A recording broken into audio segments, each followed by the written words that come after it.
अस्सलाम वालेकुम जी।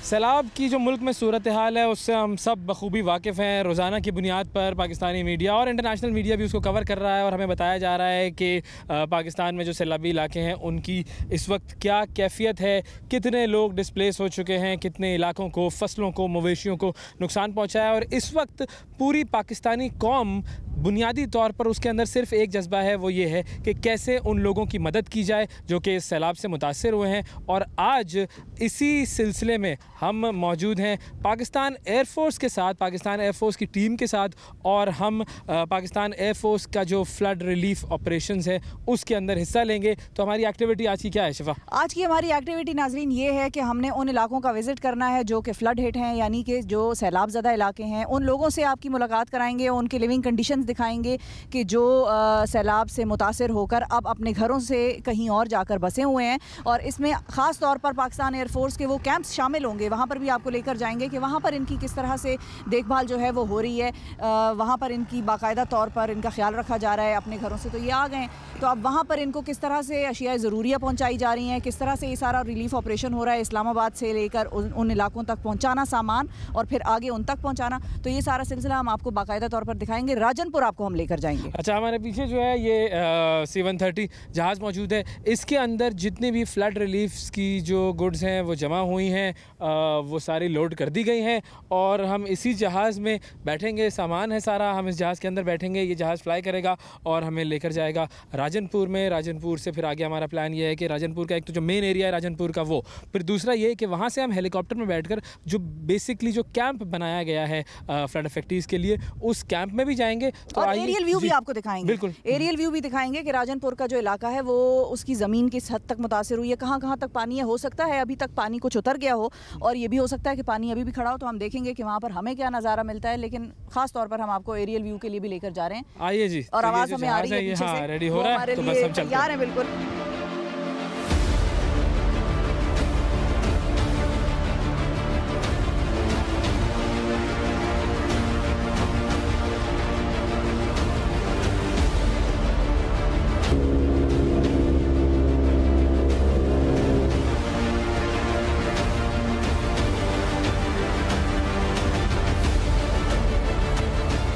राशन है यहाँ पर, बहुत सारी अशिया ज़रूरियाँ हैं जो इस जहाज़ के थ्रू जा रही है राजनपुर। अच्छा, अब इनमें बॉक्सेस के ऊपर लेबलिंग भी की हुई है। अब यहाँ पर ये जो बॉक्सेस हैं इसमें कपड़े हैं, उस पर लिखा हुआ है ट्राउज़र्स हैं, शर्ट्स हैं। फिर ये जो बॉक्स है, ये वाला बॉक्स जो है, इस बॉक्स पे शलवार कमीज़ लिखा हुआ है। मेल 12+, 12 साल से बड़े उम्र के जो बच्चे हैं, जो लोग हैं, उनके लिए उसमें शलवार कमीज़ें हैं। इधर ये बिस्किट के पैकेट्स हैं। हाँ, ये जो है ये अनाज है, यानी कि ये आटा है इसके अंदर, ऐसा लग रहा है ये सारा आटा है। चावल भी है इसमें। हाँ, अच्छा, चावल है, आटा है।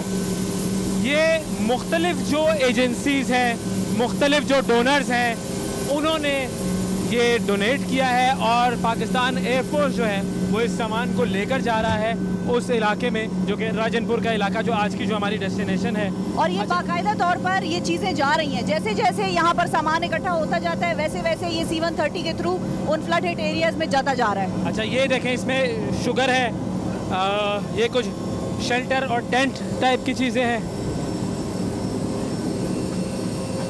यहाँ पर भी बिस्किट्स हैं, इसमें चावल भी हैं। ये पूरा जहाज जो है वो कम्प्लीटली लोडेड है इस रिलीफ के सामान से। खड़े होने की जगह नहीं है यहाँ पे। बिल्कुल, सिर्फ आगे वो दो सीटें हैं जहाँ पर हम लोग बैठ सकते हैं, तो वो जगह है हमारे बैठने की। बाकी ये पूरा जो जहाज़ है ये सामान से भरा हुआ है। शोर बहुत है, तो आप लोगों को आवाज़ मुझे नहीं पता कि कितनी आ रही होगी, लेकिन अब आप लोग फ्लाई करने लगे हैं और अपनी डेस्टिनेशन की तरफ मूव करेंगे हम।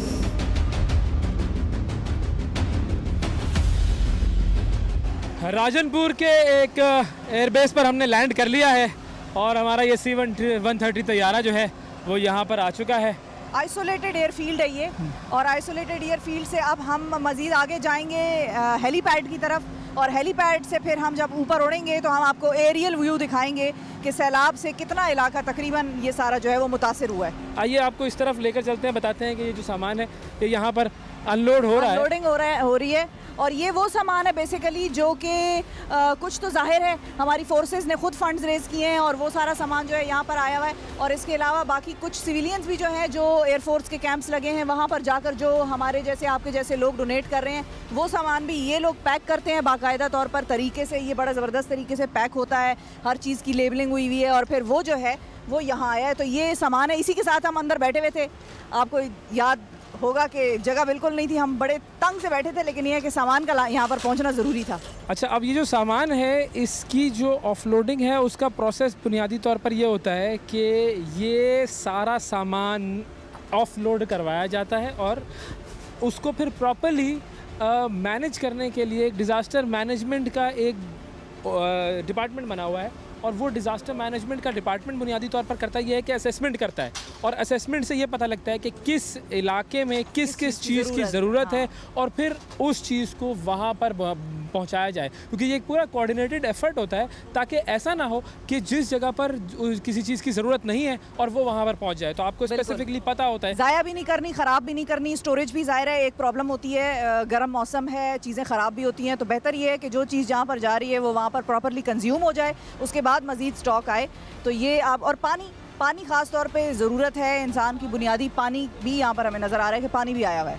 अच्छा, अब यहाँ पर ये अनलोडिंग कर रहे हैं सामान की, हम जाते हैं अपने हेलीकॉप्टर की तरफ क्योंकि हमें फिर आगे फ्लाई करके जाना है उस कैंप की तरफ। बिल्कुल।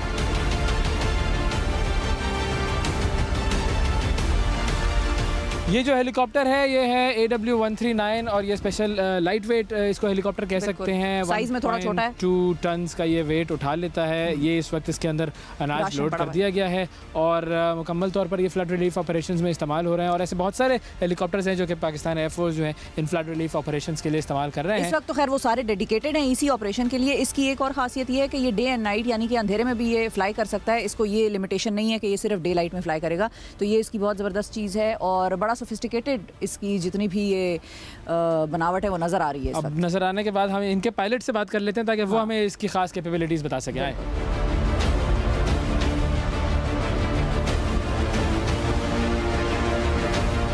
हम स्क्वाड्रन लीडर उमैर और स्क्वाड्रन लीडर अहमद के साथ मौजूद हैं और अब इनसे जानते हैं कि फ़्लड रिलीफ ऑपरेशन की सबसे अहम चीज़ कौन सी होती है, कौन सा ऐसा क्रूशल लम्हा होता है कि या कौन से ऐसे चैलेंजेस हैं जिनको जहन में रख कर ये लोग फ़्लड रिलीफ ऑपरेशन करते हैं। अस्सलाम वालेकुम उमैर साहब। जी वालेकुम अस्सलाम।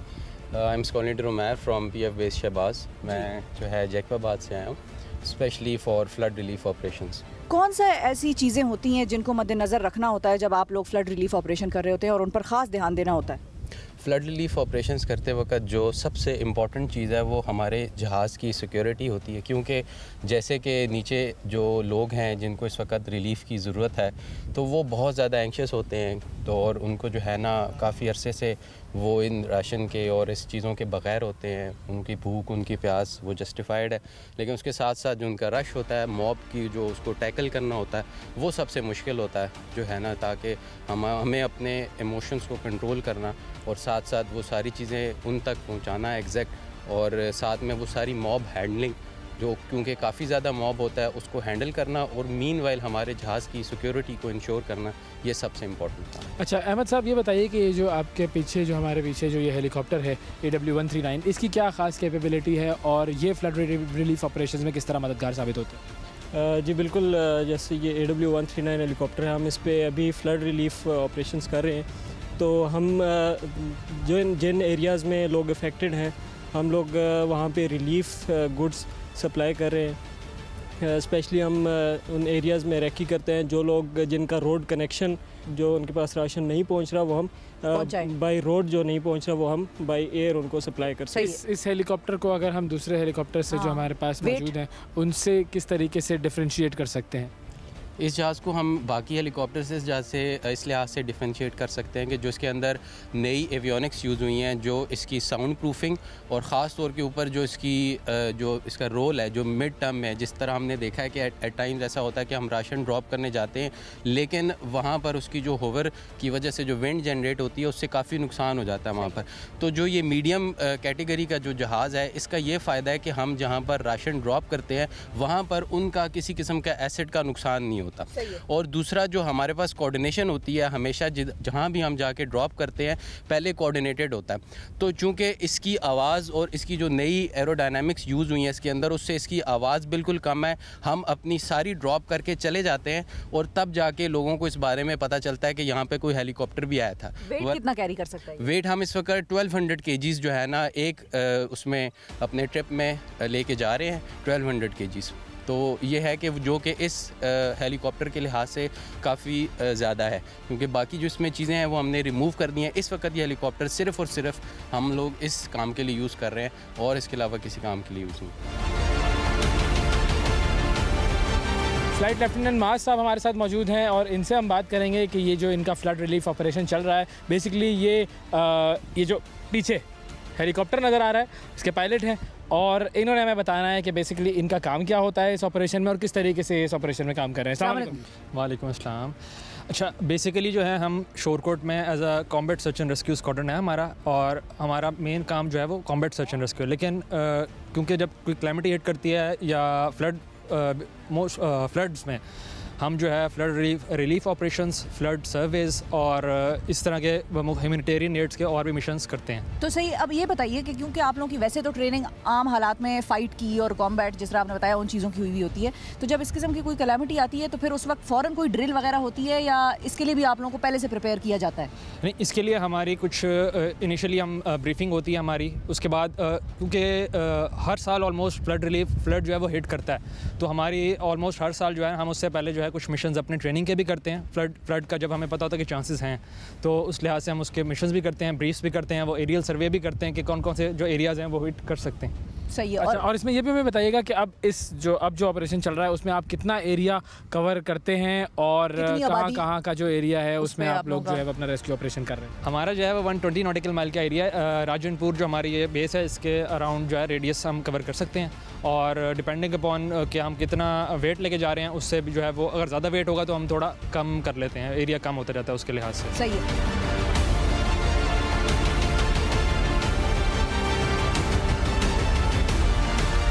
अब हमारे साथ स्क्वाड्रन लीडर असद मौजूद हैं और इनसे भी हम बात करते हैं इनका जो फ्लड रिलीफ ऑपरेशन चल रहा है पाकिस्तान एयरफोर्स का। असद साहब, सबसे पहले तो ये बताएं कि अभी हमने भी सारी ड्रिल आप लोगों की देखी, आप लोग बड़ा बाकायदा तरीके से रोज़ाना की बुनियाद पर ये ऑपरेशन कर रहे हैं कि आप लोग यहाँ पर अनाज और वो सब चीज़ें इन लोगों को दे रहे हैं जो फ्लड इफेक्टेड लोग हैं। इसकी हाइट का तयन किस तरह से किया जाता है कि किस हाइट पर हेलीकॉप्टर होगा और वहाँ से सामान फेंकना है? इसमें कोई टेक्निकलिटीज़ इन्वॉल्व होती हैं? जी, बेसिकली जैसे ये बारिशों का सीज़न स्टार्ट होता है तो हमारी अपनी ग्राउंड ट्रेनिंग स्टार्ट हो जाती है, और जब ये डिप्लॉयमेंट्स आती हैं उससे कुछ टाइम पहले हमारी सीनियर कमांड जो है PSOs लेवल पे वो बड़ा सीरियस इन एफर्ट्स को देखते हैं और हमें मौका फराहम करते हैं कि हम पहले अपनी ट्रेनिंग कर लें।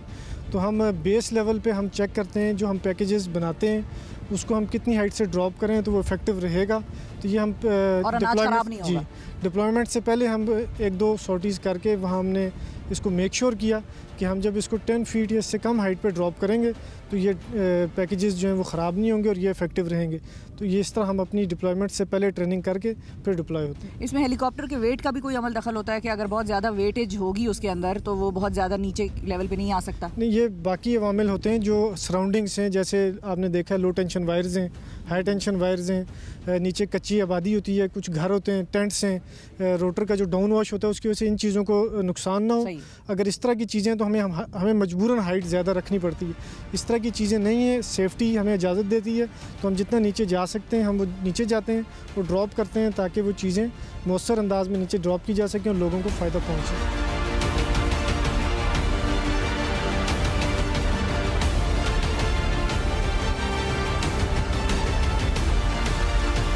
हेलीकॉप्टर हमारा रेडी है और इस हेलीकॉप्टर के ज़रिए हमने 2 काम करने हैं।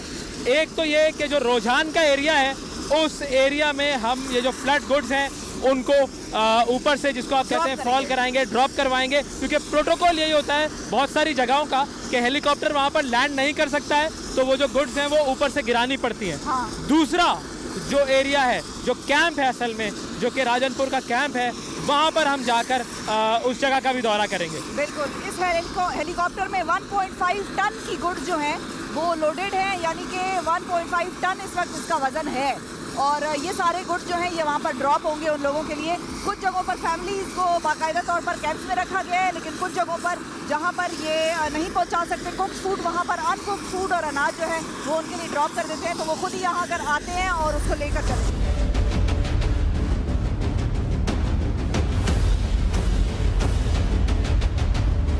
इस सामान में मौजूद है आटा, चीनी, दालें, पानी भी पड़ा हुआ है। तो ये वो चीज़ें हैं जो कि हम ड्रॉप करेंगे रुझान में, और जब हम फ्लाई करेंगे तो तकरीबन 10 से 12 मिनट बाद हम पहुंचेंगे रुझान के एरिया में, जहां पर 50 के करीब फैमिलीज़ हैं जो कि उस जगह पर मौजूद हैं। वहां पर ये हमने ड्रॉप करना है। अच्छा, लोग ये भी कहते हैं कि इसको आप थोड़ा सा नीचे करके क्यों नहीं फेंकते?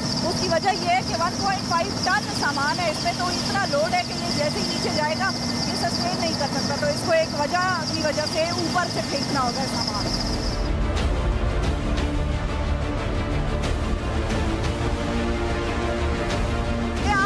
राशन ड्रॉप करने का जो मरहला है वो शुरू हो गया है।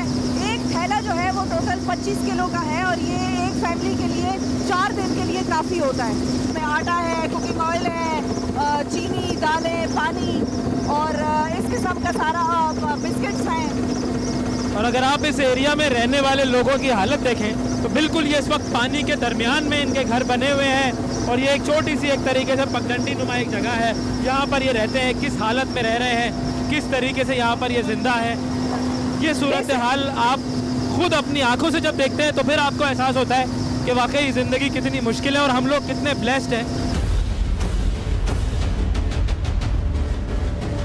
इस इलाके से ज़मीनी रास्ता कटा हुआ है सारा, ज़मीनी कोई रास्ता नहीं है, तो यहाँ पर फोर्सेस के हेलीकॉप्टर्स ही आ सकते हैं। पाकिस्तान एयरफोर्स ही अपना काम जो है वो सरअंजाम दे रही है।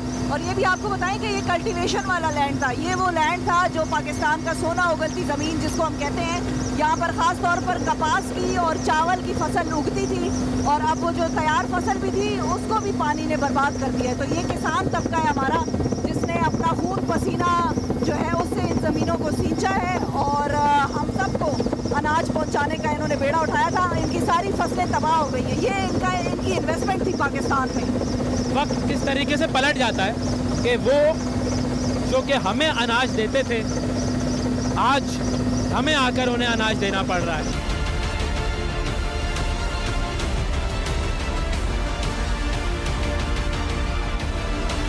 और वो देखिए इनकी सारी ज़मीन इनकी तैयार फसल जो है वो पानी में डूबी हुई है, बर्बाद हो गई है। ये वो फसलें हैं जिससे कि हम क्या पूरा पाकिस्तान जो है वो फैसिलिटेट होता था, पूरे पाकिस्तान को यहाँ से अनाज मिलता था। और अब अल्लाह ही हमारे मुल्क का हामी और नासिर हो कि हमें एक बहुत बड़ी प्रॉब्लम नज़र आ रही है। इनके लिए तो है ही है, पूरे पाकिस्तान के लिए है।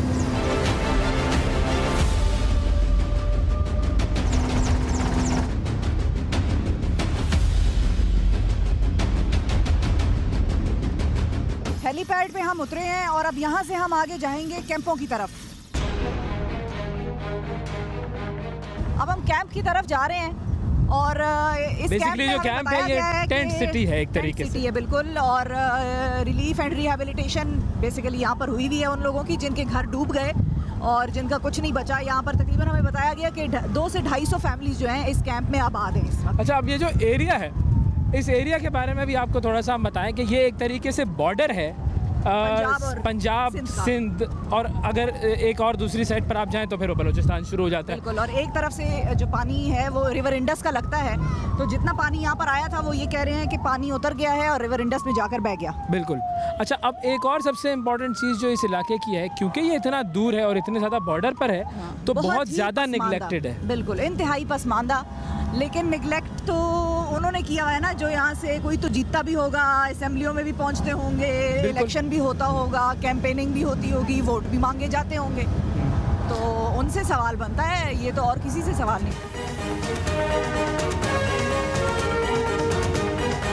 अच्छा, अब ये जो इलाका है राजनपुर का, ये चूँकि थोड़ा सा ऊपर है तो इस वजह से ये इलाका बचा हुआ है। बिल्कुल। यहाँ पर आपको जो मार्केटें हैं, जो घर हैं, जो इलाका है, कुछ एरिया ऐसा है कि जहाँ पर पानी ठहरा है, लेकिन ज़्यादातर ये एरिया बचा है क्योंकि ये एरिया थोड़ा सा ऊपर है। लेकिन जो इलाके नीचे हैं और ख़ास तौर पर जो फसलें थी उनका तो हाल बिल्कुल ऐसा है कि बस आपको जब आप देखते हैं उसे तो आपको लगता है कि शायद ये भी एक तरह का समुंदर ही है और यहाँ पर शायद ज़मीन कभी थी ही नहीं। इस तरह के हालात हैं। तौर पर लोग तैर सकते हैं, इतना पानी है वहाँ पर। बिल्कुल, कश्तियाँ चल रही हैं। और ये भी आपको बताएं कि ये वो इलाके हैं जो पूरे पाकिस्तान को अनाज देते थे। यहाँ से हमारी सबकी खाने और सबकी खुराकें आती थी। अब जब ये इस इलाके की ऐसी तबाही हुई है तो फिर जाहिर है हम ही ने इनको पहुँचाना है, और ये हम कोई एहसान नहीं कर रहे इन पर, ये हमारी जिम्मेदारी है बहैसियत कौम, बहैसियत इनके भाई बहन। और अच्छा, और जब हम इन इलाकों तक मदद फराहम करने की बात करते हैं तो ये किसी आम आदमी का या किसी आम इदारे के बस की बात है ही नहीं, ये सिर्फ फोर्सेस ही कर सकती हैं। पाक फ़ज़ाइया का ही ये इनिशिएटिव है कि वो इन दूर दराज इलाकों तक पहुँचते हैं, उन गाँवों तक पहुँचते हैं जहाँ पर लोगों को सख्त ज़रूरत है। क्योंकि ज़ाहिर है जो एक आम शख्स मदद के लिए निकलता है अपने सच्चे जज्बे के तहत, या वो जो दूसरे इदारे हैं जो कि अपने सच्चे जज्बे के तहत लोगों से डोनेशंस कलेक्ट करते हैं और फिर निकलते हैं इन इलाकों की तरफ आते हैं, वो ज़ाहिर है बाहर की तरफ तो उनका एक्सेस होता है, वहाँ के लोगों की वो मदद करते हैं, लेकिन अंदर नहीं जा सकते वो, क्योंकि उनकी मोबिलिटी इतनी ज़्यादा होती नहीं है। हम भी हेलीकॉप्टर के जरिए ही पहुँचे, वरना बाय रोड तो जाने का कोई रास्ता ही नहीं। और ज़मीनी रास्ते ही मुनक़ता हुए हैं, ब्रिजेस बह गए हैं, सड़कें जो हैं वो उनका हाल कोई नहीं है। और एक और चीज़ भी मैं सोच रही थी कि देखिए हमारे जो पाक फ़ौज के जवान हैं, हमारे एयरफोर्स के लोग हैं, या जितनी भी हमारी फोर्सेज हैं, वो बेसिकली अगर जब वो इंडक्ट होती हैं फ़ौजों में तो उनकी तनख्वाह तो उनको मिलती है पाकिस्तान का दिफा करने की बॉर्डर से, लेकिन ये भी जो वो काम कर रहे हैं इस पे भी उनको खराज तहसीन पेश किया जाना चाहिए कि अभी हमने आते हुए देखा शदीद गर्मी है, 45-47 डिग्रीज़ का इस वक्त टेम्परेचर है, और हमारे जितने जवान हमारे साथ थे एयरफोर्स के, पसीना बह रहा था, खून पसीना वो एक करके अपना इन लोगों की मदद, जज्बा लेकिन जज्बा जवान था, तैयार थे, बिल्कुल हशाश बशाश थे। हम तो फिर ज़रा गर्मी कह देते थे, गर्मी हो गई, वो तो फिर उनको परवाही नहीं थी, वो इम्यून है, वो प्रोग्राम्ड है इस चीज़ के लिए, और उनको पता है कि भाई क्या करना है, तो they are the best trained people to help in such calamities. अच्छा, ये आ चुके हैं करीब इस टेंट सिटी के, तो अब आपको इसका दौरा करवाते हैं।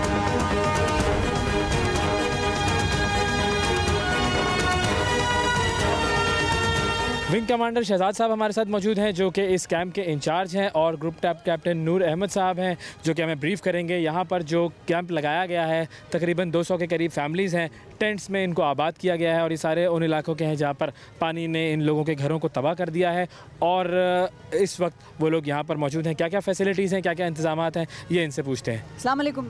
वालेकुम सलाम जी, ये राजनपुर का एरिया है और यहाँ पे एयरफोर्स ने 200 फैमिलीज़ के लिए 200 टेंट्स लगाए हैं। यहाँ पे उनके लिए खाने पीने की चीज़ें भी उनको दी जा रही हैं, राशन वगैरह प्रोवाइड किया जा रहा है, और इसके अलावा यहाँ पे डॉक्टर भी अवेलेबल है जो कि सारे एरिए के जो मरीज़ हैं और जो बीमार लोग हैं उनको देखभाल उनकी की जा रही है। यहाँ पे हमने एक मॉडल टेंट सिटी लगाया है जहाँ पे ना सिर्फ उनके रहने के लिए जगह है, साफ़ पानी अवेलेबल है, और उसके अलावा टॉयलेट की फैसिलिटी भी अवेलेबल है। खाना पीना उनको कुक्ड फूड दी जा रही है। अच्छा, कुक्ड फूड दे रहे हैं, ठीक है, सही। सर ये भी बताइएगा हमें कि इस जगह पर ये जो फैमिलीज़ आई हुई हैं ये कहाँ से आई हुई हैं? जी, इसको इंश्योर करने के लिए हमने गवर्नमेंट ऑफ जो राजन की सिविल गवर्नमेंट थी उनसे रब्ता किया था कि वही लोग हमारे पास अवेलेबल हों जो अफेक्टेड एरिया के हैं।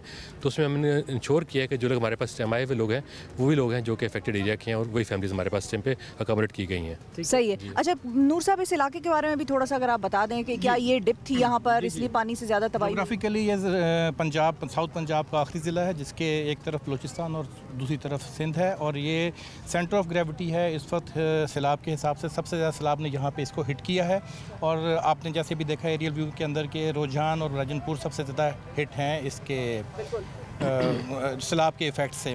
तो एयरफोर्स ने इसका फ़ौरन इसका नोटिस लिया और अपनी कम्युनिटी सर्विसेज के हिसाब से एयर हेडक्वार्टर के इंस्ट्रक्शंस के ऊपर इमीडिएटली पिछले 1 महीने से ये सर्विसेज लोकल एरिया के लोगों को और जितने भी लोग यहाँ पे आ रहे हैं उनको प्रोवाइड की जा रही है। बिल्कुल सही है। अच्छा, अगर हमें थोड़ा सा इस कैंप का दौरा करवा दें कि हमें पता चल जाए कि कहाँ पर क्या क्या चीज़ हो रही है, तो उससे ज़रा बेहतर आइडिया हो जाएगा।